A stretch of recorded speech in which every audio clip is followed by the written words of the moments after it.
untuk bahasa Indonesia?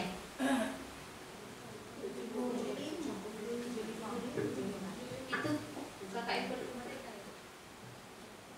Kita seluruh memang K13. Kalau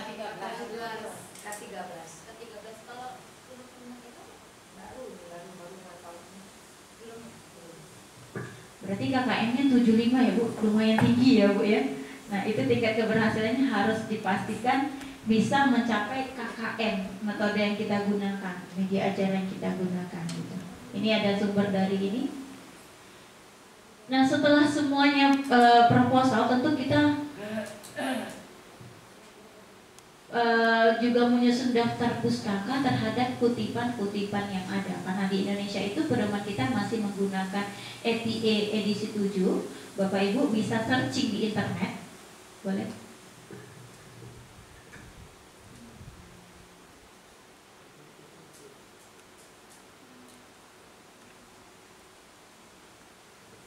Bapak Ibu bisa menuliskan EPA apa? Edisi 7. Di sini pedoman kutipan, cara Ibu mengutip, mengambil. Tadi kan kita sudah buka Open Knowledge Map itu ya Bu ya. Nah, Ibu mengambil data di sana tentu mengutip di sini. Yang ini boleh dipilih. Apa style edisi 7?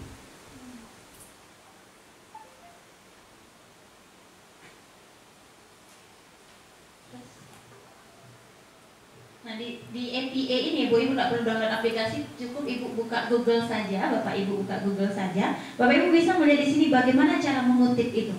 Karena kebanyakan dalam membuat proposal, membuat artikel yang salah itu adalah cara mengutip. Ya Bu ya. Dalam penulisan karya ilmiah yang perlu Bapak Ibu ingat itu adalah jangan pernah menggunakan kutipan langsung. Karena apa? Karena kena plagiasi. Lebih baik kita menggunakan kutipan tidak langsung atau parafrasa. Kita parafrasakan Bu ya. Bapak Ibu tahu ya parafrasa apa ya? Bagaimana cara memparafrasakannya? Jadi di EPA ini dijelaskan bagaimana cara mengutip secara parafrasa. Itu tetap kita cantumkan nama pengarangnya Bu ya. Nama tulisan pengarangnya, nama belakang, sama tahun gitu di parafrasa. Contohnya ini. Kalau kutipan langsung ini, kalau Bapak Ibu mau melihat menggunakan kutipan langsung bisa dilihat di sini. Tapi dalam karya ini kita harus menggunakan parafrasa. Ya. Parafrasa ini biasanya di artikel atau di proposal yang kita buat itu kalimat dulu, baru di belakangnya pengarang. Itu nama pengarang baru tahun dikurung, baru titik ya Bu ya. Nah kalau kutipan satu penulis, ini contoh penulisannya. Kalau ke bawah. Ya, kutipan satu penulis ini bisa Bapak Ibu lihat. Kita menggunakan ini, ada penjelasan kalimatnya terlebih dahulu, terus baru dalam kurung nama pengarangnya, baru tahunnya. Untuk dua pengarang, Ibu bisa menggunakan lambang dan. Ya, kalau pengarangnya dua, tetap yang digunakan itu nama belakang. Karena sekarang saya lihat banyak ya Bu ya, artikel proposal yang ada itu namanya panjang-panjang. Itu terjadi kesalahan. Kalau dalam penulisan yang benar itu adalah nama di belakang. Kecuali nama pengarang yang Ibu buat itu lebih dari 2, baru Ibu bisa menggunakan et al. Ya, dan kawan-kawan atau dan lain-lain gitu. Baru tahunnya jangan lupa juga dicantumkan tetap ya Bu ya. Kalau Ibu mau ambil dari grup atau organisasi, biasanya kita dalam Kamus Besar Bahasa Indonesia gitu ya, itu kan organisasi atau grup organisasi atau institusi, Ibu bisa menggunakan ini apa peraturan pemerintah Kemendikbud gitu. Nah ini bisa Ibu cantumkan di sini, jadi kalimatnya dulu baru dicantumkan grupnya gitu. Penulisan daftar pustaka sekarang ada perbaikan ya Bu ya, dari daftar pustaka EPA edisi 6. Di EPA edisi 7 ini kalau dulu kan nama pengarang, nama penulis ya Bu ya. Kalau nama penulis lebih dari 2 kita gunakan DKK. Kalau sekarang mau 10 penulis Bu, semuanya ditulis ke 10-10-nya.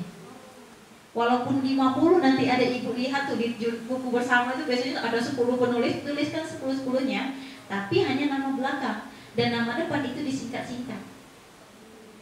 Contohnya Sri Indrawati, Indrawati, S titik. Srinya disingkat. Ahmad Rizky Turama, Turama, A titik R titik koma. Lanjut dengan penulis berikutnya. Terus tahun, ya, tahun itu dikurung Bu ya, setelah titik tahun dikurung. Ini ada perbedaan antara Kak Ibu mengutip dari buku atau dari artikel. Kalau dari artikel, judul artikelnya itu nggak dimiringkan Bu, nggak dimiringkan. Penulisannya itu kapitalnya cuma di awal saja, kecuali ada subjudul seperti ini ya Bu ya. Sudah titik 2 ada sub kecil, jadi hurufnya kapital lagi, gitu. Ya, yang kapital itu kalau aturan di EYD yang menggunakan huruf kapital ada nama orang, nama negara, instansi, itu perlu dikapitalkan ya Bu ya. Terus kalau di artikel, Ibu ambil dari jurnal, nama jurnalnya yang dimiringkan Bu, ya kan? Kalau dulu kan judulnya yang dimiringkan Bu ya. Kalau sekarang judulnya enggak, tapi nama jurnalnya yang dimiringkan. Nama jurnalnya dimiringkan, dicantumkan halaman berapa, ya kan? Isu berapa, halaman berapa, baru Ibu cantumkan doinya. Itu kalau dari artikel. Kalau dari buku, judul buku harus dimiringkan, gitu. Tapi nggak ada lagi kota terbit Bu. Kalau dulu kan kita Jakarta, Angkasa Pura gitu ya, Angkasa Raya maksudnya, Angkasa Raya bukan Angkasa Pura, Angkasa Raya. Tapi sekarang nggak pakai kota lagi Bu, langsung nggak ada pakai titik 2 lagi, tapi bukunya ini terbitan edisi keberapa? Judul, terus dalam kurung edisi 1 misalnya, buku itu terbitan yang pertama. Terus langsung penerbitnya Erlangga misalnya, nggak pakai kota lagi, itu bedanya. Terus kalau Ibu mengambil buku dengan editor berbeda, di sini juga dicantumkan editornya dalam kurung siapa, gitu. Ya, jadi kan biasanya kita banyak ya Bu, penulisnya berbeda, buku judulnya sama tapi bukunya mungkin editornya berbeda gitu. Terus kalau Ibu mengambil dari situs web, nah biasanya kita ngambil ahli situs web ya Bu ya. Jangan sampai proposal atau artikel Ibu itu di daftar pustaka membiru semua, kayak lautan biru. Caranya ada di sini diatur. Kalau menggunakan situs web, laman web itu, Ibu tetap cantumkan siapa penulisnya. Ya kalau kita di situs web kan ada penulisnya juga di atas itu ya Bu ya. Tuliskan namanya, terus kapan terbitnya, tanggal terbitnya, terus judul artikel atau yang kita ambil tadi apa, baru dicantumkan linknya Bu. Bukan hanya langsung link saja. Jadi Bapak Ibu perlu itu diperhatikan untuk membuat artikel atau proposalnya nanti. Boleh diambil dari internet, dari situs web, tapi harus dicantumkan seperti ini. Baik, saya rasa cukup Bapak Ibu. Ada pertanyaan Bapak Ibu?